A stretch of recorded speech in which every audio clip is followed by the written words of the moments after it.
Ahojte, vítajte pri ďalšom videu, teda pokračovaní sérii videí zameraných na plochonožie. Dnes si povieme niečo o diagnostikovaní plochonožia, o meraní plochonožia, ukážeme si rýchly domáci test a aj ako vypočítať, či máme správny tvar chodidiel, prípadne vysokú klenbu alebo nízku klenbu. Dnes si ukážeme hodnotenie pozdĺžnej klenby podľa týchto dvoch pánov. Urobíme si jednoduchý test, močíme si obe chodidla. Ja som si mokrý úterák dala do lavora, pekne som po ňom postupala, aby som vodu dostala všade. Prestúpila som na kartón. Dôležité je, keď vstúpime na kartón, aby sme stáli pekne na obidvoch chodidlách, aby sme mali správne držanie tela, boli vyrovnaní a pozerali priamo pred seba. Máme už pripravenú fixku a pravítko, najlepšie pravítko s rýskou.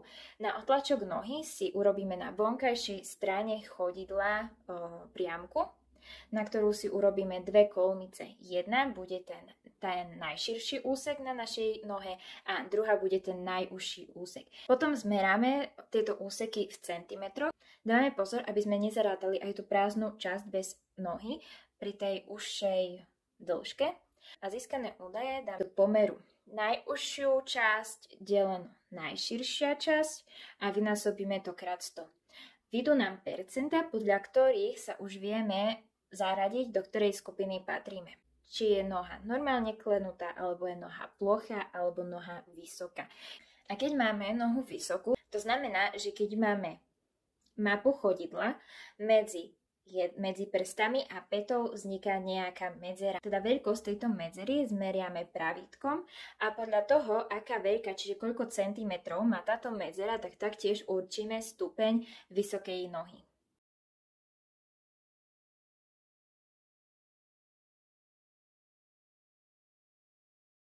Ako vidíme, ja patrím do skupiny normálne klenutá noha, pretože mi vyšiel 25,25%, že je to správne.